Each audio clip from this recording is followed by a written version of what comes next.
Of the weekend, there's really no doubt about it. Second part of Super Sunday, Manchester United versus Arsenal. Mikel Arteta, Rúben Amorim have both been speaking to the media in the last hour or so. Our reporters Dan Khan and Gary Cottrell were there asking the questions. Gary, sit tight. We'll be speaking to you in just a moment.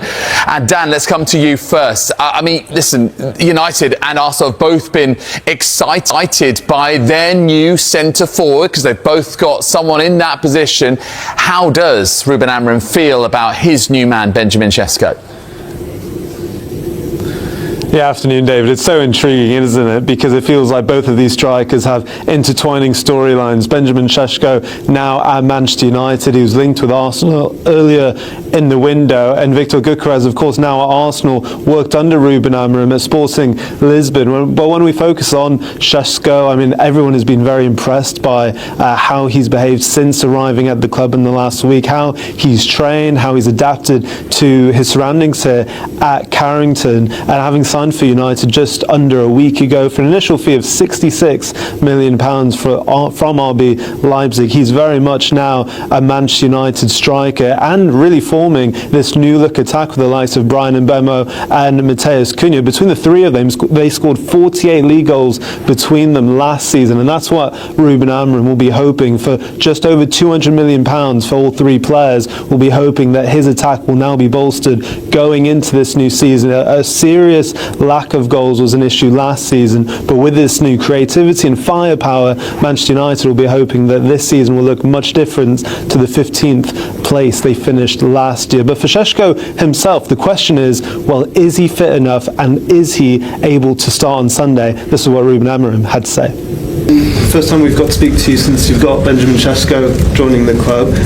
What do you feel about his signing, his potential, and this new front three you now have with Mbeumo and Cunha as well? How exciting is that now? First of all, we have more than three, so they are fighting for the places. I'm really happy. I think he has a great potential in everything he does. He can play different type of footballs. He's going to feel that Premier League is really aggressive. He's going to learn, but he has a great potential, and I can see Ben be a striker for Manchester United for a long of years. That's why we pay so much money to have a striker that will have his history in our club.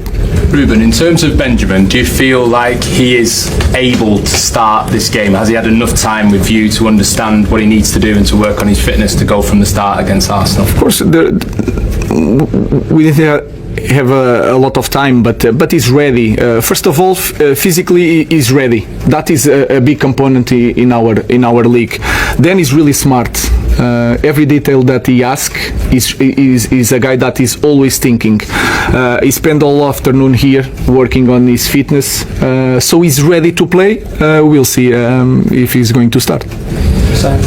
Just clarify something you said about Šeško earlier. You said that he'd been working or been doing sessions to get fit. Is that like an extra thing? No. He does the same as the other players. What I'm saying is that he's one guy that stays here, have lunch, and then goes to the medical department, do the stretching. So the guy is always thinking about football. He's really obsessed about that, and that is a good thing because you don't have to think about that aspect with that young guy.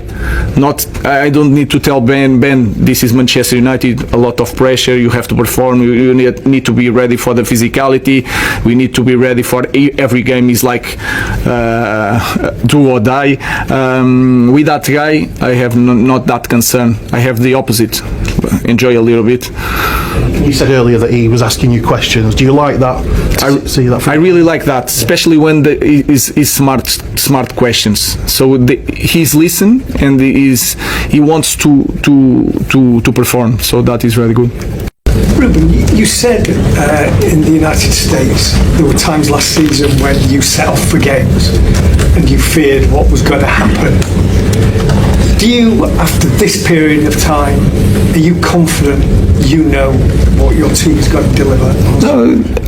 it's hard to know because we cannot change everything in 4 weeks, but we are better. I know that we are training harder, we are training better, so I know that we are more prepared to cope with the demands of the game. We have new players that we need to understand in the real game what they are capable to do in the moment, but I'm really more confident. That is clear. I'm more confident in this moment, but again, we cannot change everything in 4 weeks, but we step by step we are going to be a better team, but of course I'm more confident. Mickey. Hi Bruno. Have you set the team targets this season? No, we want to return to Europe, but it's hard as a Manchester United coach to say one thing like that. But we need to be realistic with our fans. Even that we are going to have to fight a lot because there's a lot of good teams with more time than us together.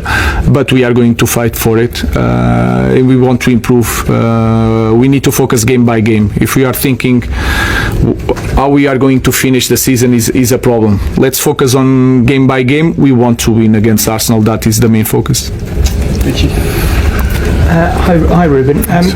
You obviously know Viktor Gyökeres very well from Sporting. Can you sort of tell us a bit more? You know, when you signed him, he hadn't even played in the Premier League. He goes on to score 97 goals in 102 games for Sporting.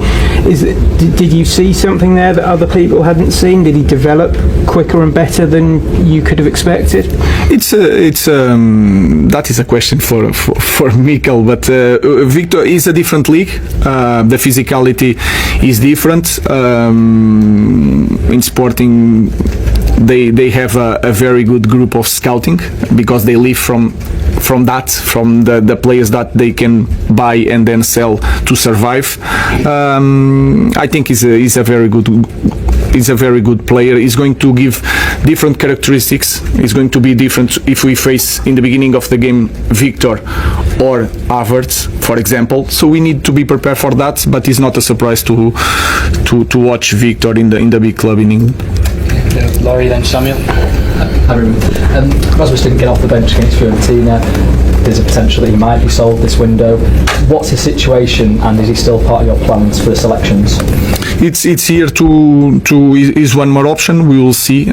We are focusing this game, and Rasmus is still our player.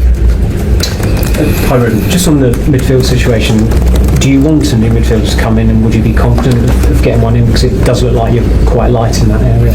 I'm really happy with our players. They are working really well. We have different players for that position, so we are prepared to win any game with our players. Are there any players who could potentially step into midfield who aren't seen as out and out midfielders? No, maybe Mason Mount. I think he's a player that can play in that position if we want something different. But then we are going to find out during the season. But we have players to cope to win games in Premier League.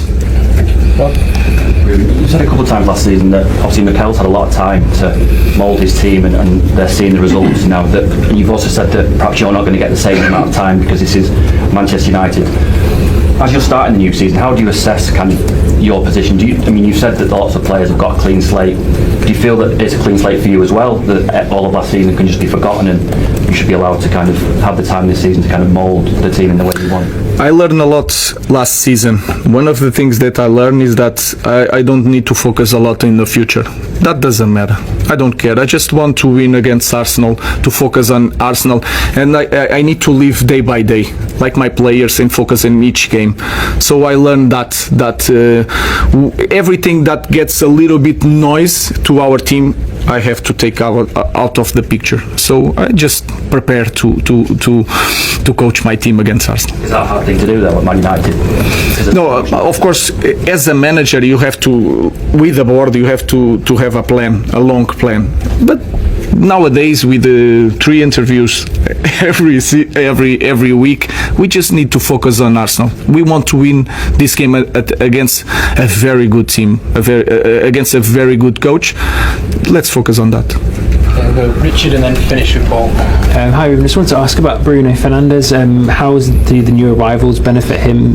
Or does it change? And you said over the tour that you wanted him to be close to the area, but obviously the new arrivals make it sound like he's probably going to play in the midfield too. But do you still want him to be advancing, like playing, or can he even play both roles? Or? Even last season when he plays as a midfielder, it was like maybe the player that had more shots near the box. So I think it's a good thing also for Bruno to stay a little bit during trainings in one position. Then is winning a lot of things in your journey as a player. You lose some things, you win some things. I want Bruno near the ball. So that is really important for our team. But last year I felt like sometimes we need Bruno near the goal. We have now players with different characteristics that can cope with that. So we'll try to arrange game by game the best players in the best positions.